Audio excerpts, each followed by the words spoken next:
We welcome everybody joining us on another edition of the Sacramento State Stingers Up Football Podcast. I'm Jason Ross. Thank you for joining us. Thank you to those of you that have joined us in the past. Again, tell more of Hornet fans out there, more of the people that are believing in this program, that we are out there. Subscribe to the podcast. Check us out each and every week. Today on the podcast, we look back at what was really an amazing weekend for Sacramento State football. On the road, going to Colorado State, getting money to play up a level against the Rams, and then leaving with a convincing, and I mean convincing win. We'll recap that. We will also look ahead to the third of this 3 games in a row on the road for the Hornets. Saturday, first game in the Big Sky play for the Hornets against Cal Poly, longtime rival.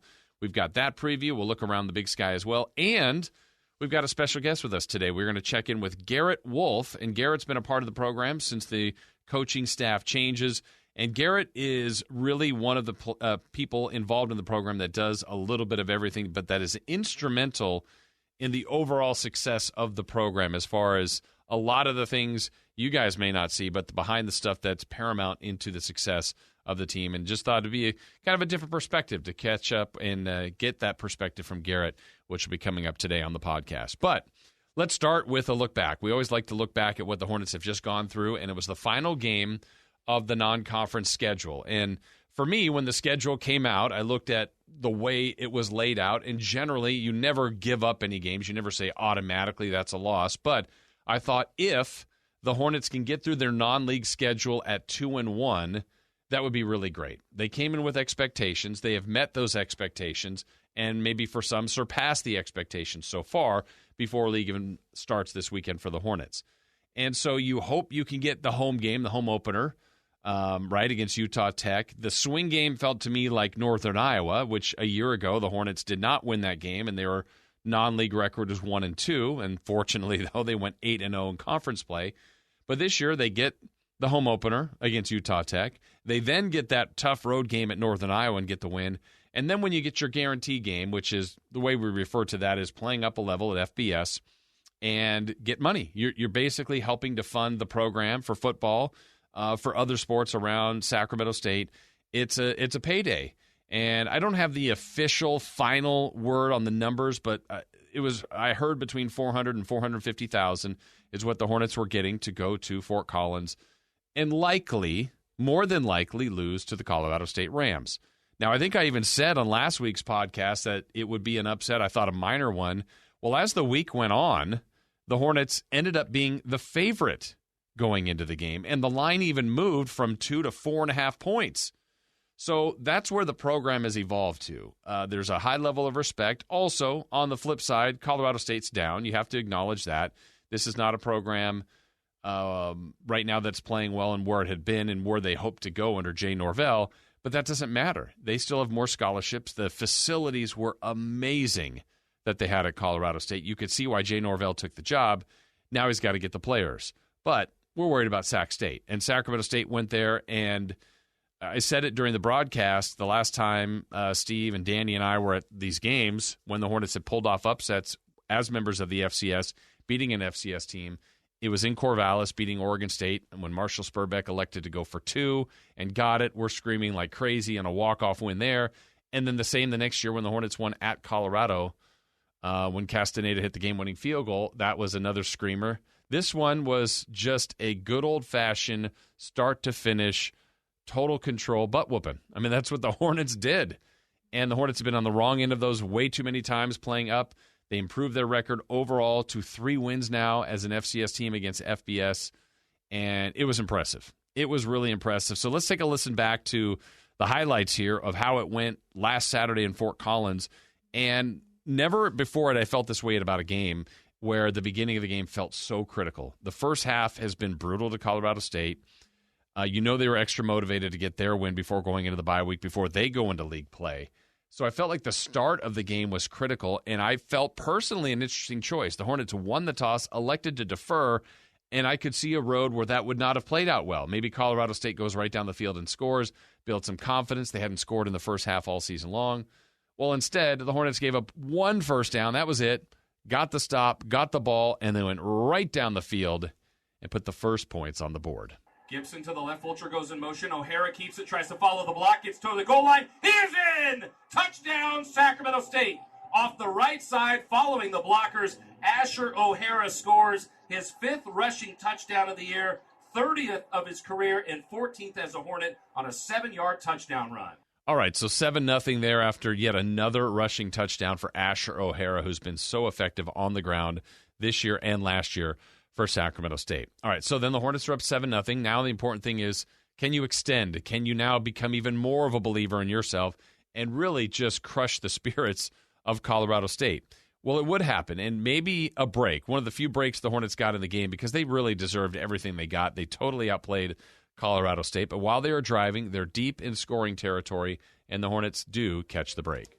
On 3rd and goal, hard count, fakes the handoff, looks, throws to the end zone in traffic, ball is tipped, it's high in the air, and then caught by Pierre Williams in the back of the end zone. That was up as high as the top of the goalpost, in the air forever, and Pierre Williams high-pointed it with 2 hands at the back of the end zone for a Hornet touchdown. So now with 14 points on the board, it's about adding on and extending. Sacramento State would do just that, as still in the first half, still now breaking the spirit. You could just hear boos now happening in Fort Collins at Canvas Stadium. The Hornets had all the momentum, and they would add on and make it 21-3. Oh, completed pass on the left flat. A quick look to the outside. The Hornets going to take it down the sideline. We got to get an official word. They're in. Touchdown. It was a quick look to the outside to Fulcher, and Fulcher does the rest down the sideline for a score. I talk about this a lot in games. There's windows for teams. The Colorado State window to win was really, really small. So after it's 21-3, the Rams get a score late in the first half on a deep throw and kind of get past the Hornets secondary to make it 21-10. Maybe a slight sliver of momentum. I mean, the energy was a little bit back in the stadium, and you're thinking, okay, this is that window we're talking about. Maybe they keep it at 21-10. They stop the Hornets early in the second half, score first in the second half. This is where you could see the route for the Rams, but instead Sacramento State takes the final possession of the half, goes down the field, and adds points before the break. So now this will be, what do we got here? 45. 45-yarder, as Campos is the long snapper. Stutz is now the holder. Remember, they changed that a week ago. And Kyle Sinkowski from the left hash to try to make it a 24-10 game. Snap comes in. Kick has enough distance, and it is good! Kyle Sinkowski, as the half expires, drills it through. Danny, you had a pretty good look at that. You were pretty confident. How good was that kick? Definitely, he had at least another 10 yards on that guy. So great kick, great confidence for Kyle, and great way to end the half, and you get the ball in the second half. So the important part about having that halftime lead is adding on to it in the third and fourth quarter. That's what you need to do. If you're a good team and you've established that you are in the first half, you need to back it up with 2 more good quarters. Well, the Hornets would do that. We've played a lot of offense. Well, how about the defense? Because the Rams are now sensing a sense of desperation. They're going to have to move the ball, have to score points. They get aggressive on 4th down, and the Hornets would make them pay. So here we go, another 4th down play. Critical play here for the Rams. 8 minutes, 15 seconds left in this third quarter. Rams are going for a 4th and short. Snap comes in. Handoff goes. Hornets stack him up in the line of scrimmage. Ball's out. Ball is out. The Hornets are recovered. So they stack the line of scrimmage, recovering it on the edge. Jeremy Harris, turnover, not only on downs, a legitimate turnover. Hornets got in there, jarred the ball loose, and it was just sitting at the foot of one of the offensive linemen. So after that, with good field position, Sacramento State goes on and tacks on and scores even more. What do the Hornets do down here? This is usually the Asher O'Hara specialty. You got Scadaboo, who's tough to bring down. You got Studley receivers. The playbook is wide open. O'Hara communicates something to Scadaboo. 3rd and goal from the 1. Only 4 down linemen. It's not really a crowded line of scrimmage. Snap goes to O'Hara. He's going to keep it. He goes airborne, and he flies through the air and into the end zone for a Hornet touchdown. So O'Hara on the ground, 31-10. Hornets are feeling good, looking good, and all elements, right? We've played some defense. We've got some highlights of the offense. Special teams, Kyle Sinkowski has already converted. Well, let's have him try another long one to extend the lead even more. So now to try to make it 34-10, this will be a 47-yard field goal by Kyle Sinkowski. Kyle has made 1 today. He's definitely got the leg from this distance. Campos, the long snapper. Hunter Stutz, the holder. This to extend the lead between the two hash marks, kicking from right to left. Low snap. Ball placed down. On the way, he drives it, and it is good. Kyle Sienkowski stays on fire and extends the lead to 34-10. All right, our last game highlight comes on really what was the Hornets, I think, benchmark moment of the game. It's not sexy, wasn't super flashy. And I'd said this before the game. Like, if you told me the Hornets were going to win by the score that they did of 41-10, I'm probably thinking, okay, couple of pick sixes, maybe a kick return or two for a score. Scattaboo runs for 250. Just some outlandish stats. It was just balance all the way through and total control. And the one thing they did in this last kind of game-defining drive was rip the spirit and the soul out of Colorado State, because the Hornets just kept converting and converting and converting third downs and second downs into first downs and moving the chains. A 16-play drive taking up nearly the entirety of the quarter, and it was capped by this Scattaboo run. 16th play of the drive. 4th and goal. The Hornets are going to go for it. Both tight ends slide in motion from left to right. 4th and goal. Scattaboo in the backfield. They'll give to Scattaboo. He runs left. He runs with power, and he's into the end zone for a Hornet touchdown.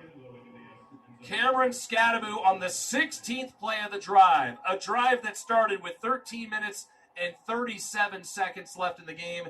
Now has 2:47 on the board. The Hornets have scored 40, and they lead by 30 points. So 41-10 the score. All that needed to happen the rest of the way was the final call.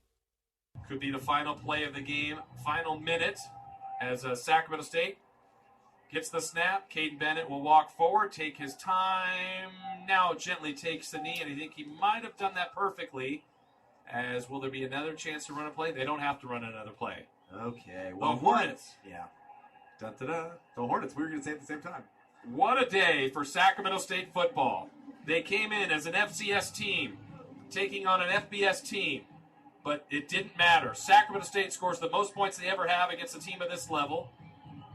They win convincingly, 41-10, and for the first time in 30 years, they go to 3-0. They get a big paycheck. They'll fly home tonight, and it's good to be a Hornet. How about that, Steve? Stingers up. Sacramento State absolutely dominated Colorado State today. So 41-10 was the final. Convincing win, impressive win, one of the best days in the history of the program. Most points they'd ever scored against an FBS team. Fewest points they've ever allowed against an FBS team. As you heard, first time in 30 years, they're 3-0. They're trying to get to 4-0 for the first time and only other time in 40 years. Some historic stuff that this group is doing right now, and it's been truly a joy to watch. Yet another road win. The regular season win streak is at 11. I mean, this team is doing some amazing things. And by the way, that win streak, since it started at Idaho State, in the regular season, from that point after that game on, the Hornets have trailed for 14 seconds. 14 seconds against Portland State a year ago.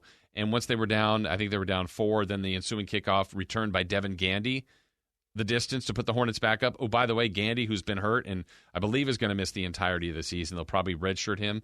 That's another weapon they still have at some point to their disposal. Maybe he plays at the back end of the year, but it was an injury to his knee. So there's just weapons and weapons galore for this team, and it's really been a joy to watch. So where are we now? The Hornets are 3-0 and doing some great things, but league play starts this week. That's what becomes truly important, is trying to defend your league title, and it starts with a game and a matchup against Cal Poly. These two teams have played a lot of times over the years. I believe this is the 41st meeting coming up between the two. The series is relatively close, 21-19. Cal Poly has the season series advantage. The oddity about this series, especially in the last 10 years or so, the games haven't been close. The last two specifically have favored the Hornets heavily. Before that, it's been Cal Poly by multiple touchdowns. We haven't had a lot of games in this series in recent memory that have gone down to the wire.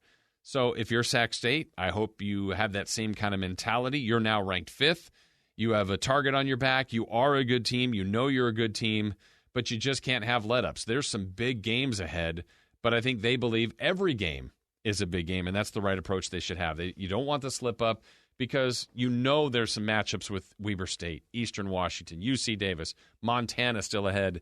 The games like this that on paper, for whatever that's worth, look like you can get through, you just need to get through those games. And they did that well last year, a couple of close calls at Idaho State, at Northern Colorado, but they ended up being wins. So you want to start out league play with a win. Most of the rest of the league started league play last week. So you already have Montana, Weber State, Montana State, Idaho State, and Northern Colorado, all with wins at 1-0. Obviously, Eastern Washington, Northern Arizona, UC Davis, Portland State, and Idaho State started with a loss. The only two teams that didn't play are the ones that are meeting this weekend in Cal Poly. That's Sacramento State and Cal Poly. Cal Poly is 1-2. They have a win over University of San Diego, where they had to come from behind to beat them.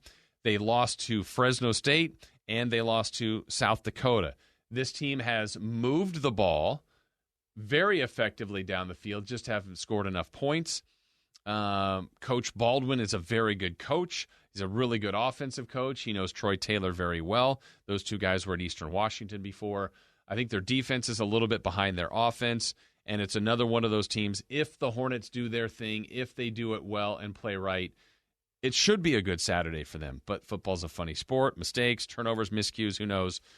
Certainly Cal Poly will have their chances.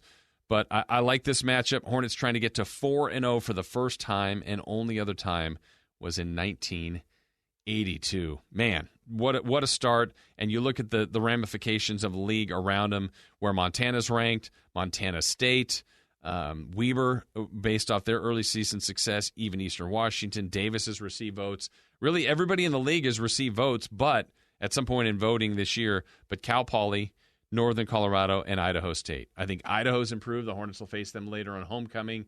So a lot of good teams, certainly in the Big Sky. And if you look at the matchups this week, you also have Montana taking on Idaho State. NAU is at Portland State. Northern Colorado at Idaho. UC Davis will be at Montana State. And then Eastern Washington has to go to Florida to play Florida. And by all accounts, I think that game is still going to be played. I know the hurricane situation was awful this week, but I think that game is still targeted and as of now scheduled to be played. All right, so we've kind of talked about the Hornets last week, the Hornets this week, what to expect with Cal Poly, also around the league. Wanted to jump off board here a little bit and try something a little bit different. We know we've heard some coaches and players, but they say it takes a village, to raise a child, but it takes a village really to build a program and build it successfully. And there's a lot of people that are front-facing that you get to see. Troy Taylor, the players, athletic director, president Mark Orr, President Nelson. There are a lot of names and faces you see, and you've got opinions on and feelings for, and you become attached to. Well, there's a lot of other people behind the scenes, and not just assistant coaches, but people that help make the program work, that are needed, that are of necessity. And I caught up with Garret Wolfe, and Garret, for us, helps us a lot, certainly with travel. Garrett's a good conduit for me between him and the coach, also Brian Berger. There's a lot of people like that you need, but really more on the football side for these guys for all sorts of things. For example, this weekend the Hornets are going to be at Cal Poly. The weather should be good, but it's a night game, and I've said this before, one of the coldest games I've ever called was at Cal Poly. It was one of those really warm days in Sacramento. We drove down day of the game, and still was early in my broadcasting career as a Hornet announcer, and I was wearing short sleeves. It was a foolish move. I was freezing out there on the scaffolding that we had on the opposite side of the press box, and it was a cold night. So to that point, Garret Wolfe is thinking ahead and on it and wants to make sure the coaches have warm gear if needed this weekend. Just all sorts of things when you're thinking about hot temperatures, cold temperatures, travel, accommodations, but he's always a step ahead, and I think you're going to learn that in our conversation. So I enjoyed it. I hope you will too. Here's my conversation with really one of the true unsung heroes to the Hornet program. It is I get to know Garret Wolfe.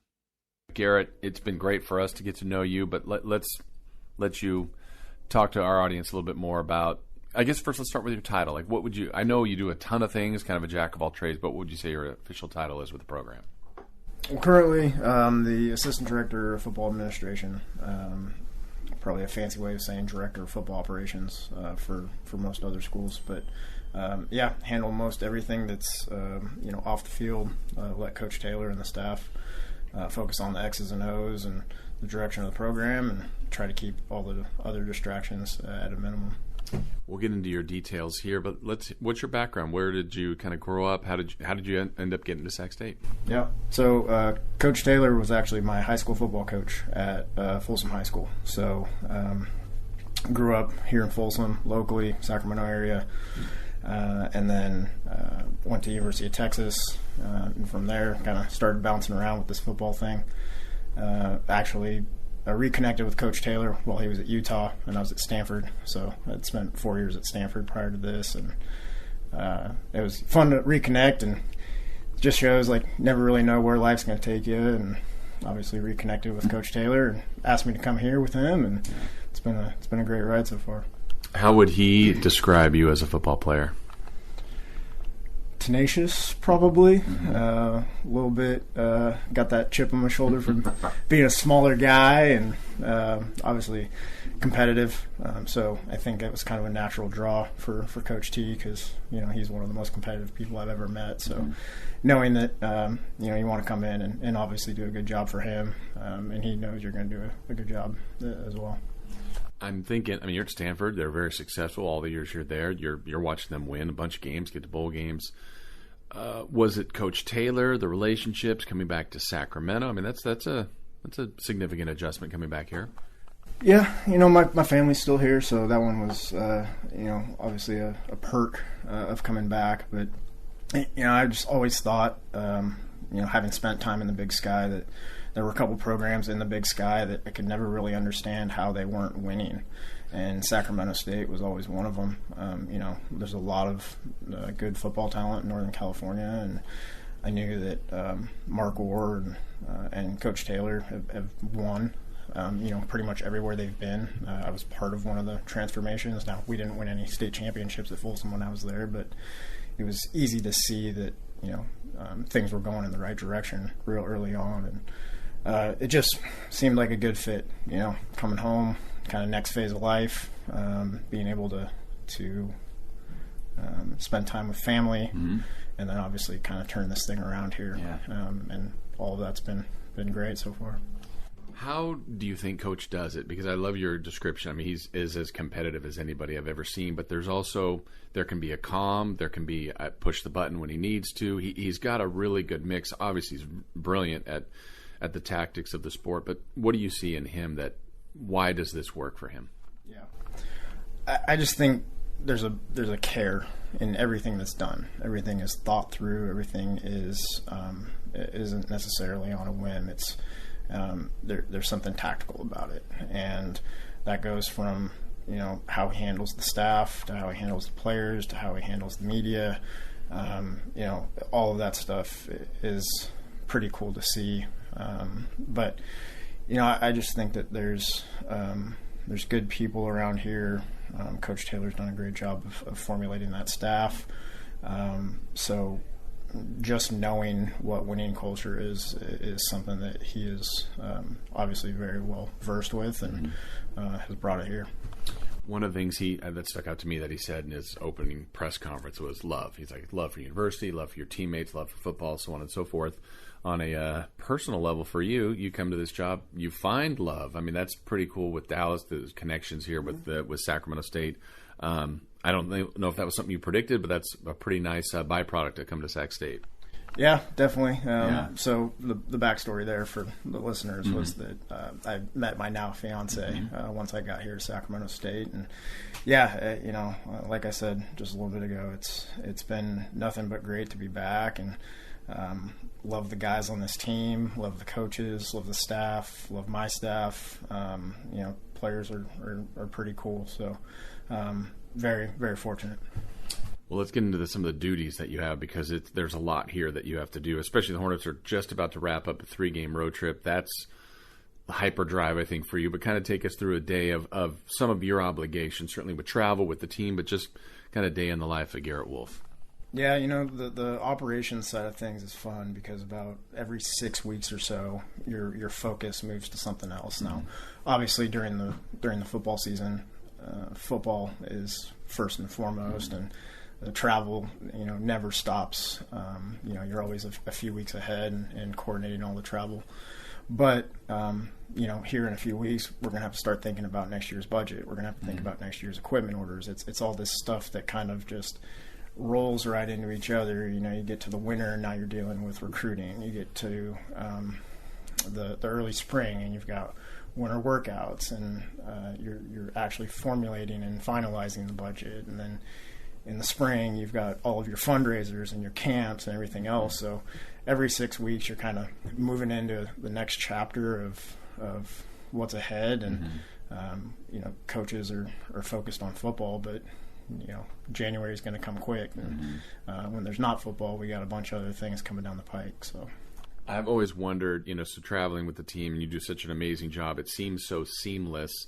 But if one thing is off, if a bus is late, most people are pretty cool with it, but I can just feel your nerves and tension because you want everything to go perfectly. I don't know if it's like an umpire, like they miss one call and it gets reviewed. Like, how did they miss it? Well, it was pretty good the whole day. And where does your stress level get on, most of us are worrying about what snacks we're eating on the plane, yet you're thinking, man, I hope all the keys are set up, the rooms are right, the buses are here. You got a lot of things going through your mind, don't you? There's a lot going on. Yeah. I would say as I've gotten older and spent a little bit more time in the profession and gotten used to it, it's definitely a lot easier to just think ahead, always have those potential pain points identified before they could happen. And, at times it probably feels like the outside people, you're maybe micromanaging, but the truth of the matter is you have to, in my role and our role as operations people, you have to think of what the worst case scenario is. And in a weird way, you also have to be very positive. So trying to do both at the same time is definitely a very hard thing to do. So you've probably seen it, right? Like there's times I look a little more stressed out than probably you handle it well. What I'm putting off. But at the same time, there's times where you got to actually put your foot down or say something, and the frantic just makes it worse. Yeah. So you kind of have to keep a calm demeanor while you're doing it as well. And it's not this term, it's not babysitting, but there's 20-year-olds that I was in college too. Oh, I forgot my ID or my travel bag, or it's herding cats sometimes, and sometimes trips go perfectly, but it's maybe the unpredictable that. Hey, I never saw this one coming, but this now happened on this trip. I'm sure you've got lots of those kind of stories. Yeah, even, as recent as this past weekend, like this one was very small, but the lights in the meeting rooms at the hotel, they were synced to all be together. So when the air walls were up between the meeting rooms and defense wanted to watch film and the offense wanted to talk, the lights kept going out. So it wasn't even something that we'd thought about, that there was a computer system in the back that synced and unsynced all of the lights across the room. So, that's a very minuscule thing, but, I think to one of my colleagues down at USC, right, a few years ago, they're getting off the plane and the plane had its weight loaded incorrectly. So when they let everyone off the back of the plane first, the actual airplane tilted back, and the front tires are just off of the tarmac, and now it's like, okay, plane's damaged, right? We're playing Wazoo. How are we getting home tomorrow? Right. So there's just so many crazy factors that you can't really plan for. Utah got stuck in Florida a few weeks back and had to stay overnight unexpectedly. So they're sleeping in a meeting room of a hotel because they have no place to go. So there's a lot that you can't control, but it's usually how you react that makes you a pretty valuable operations person. I also think about, I marvel at this, just the amount of food that is consumed by these guys. We go out, there's usually a kind of a to-go meal to get to the airport, pretty much land, there's food, there's snack, which is, people think of snack like a bag of chips. There's more food, and just post-game. How long does that take just to process and say, hey, we're ordering 250 burritos or this many pizzas? That also seems like a chore. Yeah, the good news is I've got a pretty good staff under me, with me. Jeff Goldsmith and Kenny Macklin this year are doing an incredible job. It's not just the road that we're feeding all these guys these meals, right? It's every day. Yeah. So those guys do a good job of staying organized, staying within budget, giving the guys what they like. We've got some dietary restrictions, so it's a big task. And yeah, when we travel, we're traveling sometimes with people outside of our normal 120 people that are here every day with football. So helping to cater to their needs as well is a big undertaking. They've done a good job. I know you still get to watch football too sometimes. I mean, if your job calls you, you need to go do it. But let's go to Saturday. Let's say they're playing Cal Poly. You're there. You've arrived. It's game time. Once kickoff starts, can you be a fan of the team? I mean, or do you have other obligations actually during game? I have a hard time not being engaged with what's going on. So, it does become a little bit more relaxed for me during the game, but I'm still monitoring, logistical things within the game. Are the headsets working? Do the coaches need something in particular on the sideline, or a player that I need to help get the equipment staff attending to that need? Coming off the field at halftime, post game, getting the locker room cleaned up. It's like there's always something to do, but there's nothing like being on the sideline, and I think that is obviously everybody's most enjoyable part of the day. But being able to kind of see, hey, all right, I did my job, I got them here. Now let's win some football. Yeah. Well, they're doing that. I'd love your perspective on this team. You go to all the practices, whether you're fully engaged or being pulled in other directions, and obviously seen all the games, every snap. What do you think? I mean, this team's doing some pretty spectacular things right now. Yeah, and it's a lot of fun being around these guys. It's a lot of fun being around the staff. Winning always helps that, but it's a culture thing. Well, back to the beginning of this conversation, and we've done a good job. It's expected. We know what that is. So anything that my crew and I can do to help make that the main focus, that's what we're here to do. We were talking about that last week in the broadcast, Steve, Danny, and I, that the other two times in the Hornets that we've called games that they've won at the FBS level basically came at the end. So, screaming, we're going nuts, players are storming the field. Last week was inevitable. It was just going to happen, and it looked like they beat any other team, a Big Sky team, a non-Big Sky. I don't know if they expected it, but they looked like they did, and it was just, I don't want to say ho-hum, but this is kind of what we do. It's really interesting to see the perspective of this team. Yeah, I think we kind of felt the same way. I mean, any football game is hard to win. Yeah. But, came off the field, celebrated it, in the locker room on the flight home. Yeah. Got back Sunday, and now we're talking about Cal Poly. So, that's, very indicative of the culture, right? Mm-hmm. Just move on to the next game, and Coach Taylor says it every single week. So, it's pretty cool. All right, last thing too. I know, don't you have some I don't know if obligations? You're always aware of the schedule and looking at how far out do you know, or in our planning even for next year in 2024 and 2025? How much is that all on your radar? Pretty good idea. Now that we've gotten through 1 year post-COVID, we have a little bit more of a blueprint for what the off season looks like. 19 was our first year here, and even up until spring of 2022, this past year, we hadn't actually, this staff, Coach Taylor's staff, hadn't had a true spring ball until really year 3, at least one that we controlled the schedule for, because back in 19 when we got here, the guys' class schedule was set up for morning practices, and now that we're kind of in the full swing of it, and Coach Taylor has everything how he likes and how our staff wants to do things, it's pretty much plug and play. Yeah. So it's just more of putting the smaller pieces together within the framework of that schedule. Well, I think it was good to learn a little bit more about what you do. I know I don't think you had officially picked a date with Dallas, but you probably have, if you need tables moved, I think you got a bunch of people that'd be willing to help you out. Yeah. We're gonna talk about that here after the end of football season, and probably looking at summer of 2024. That's awesome. So that we have plenty of times to organize and plan the logistics for our own wedding. So it should be fun. Well, thank you for everything you help us out with, and I just thought it'd be good to learn a little bit more about. I mean, there's a lot of people involved. We see the results of Saturday, but it really does take a village to build a program, and you and all the others have done an amazing job. So keep up the good work. No, thanks, Jason. Appreciate it.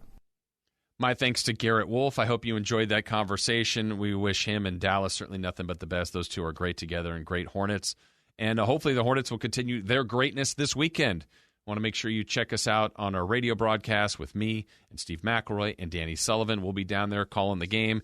And hopefully next week I'll be breaking down results of what we hope is a Hornet win. But the Hornets are going to have to play well to take on this Cal Poly team. They'll finally be back at home the next week after that. But, hey, make that trip. We're driving down there. You guys can do the same. It's a good environment. Cal Poly is a great city down there in San Luis Obispo. I think you'd enjoy it. Make a weekend of it and go out and support Hornet football if you can. If you miss it, we'll recap it all next week. We do thank you for listening to each and every week here to the podcast. Tell a friend again out there that we are out there. And we do thank you so much for listening to another edition of the Stingers Up Sacramento State Football Podcast. See ya.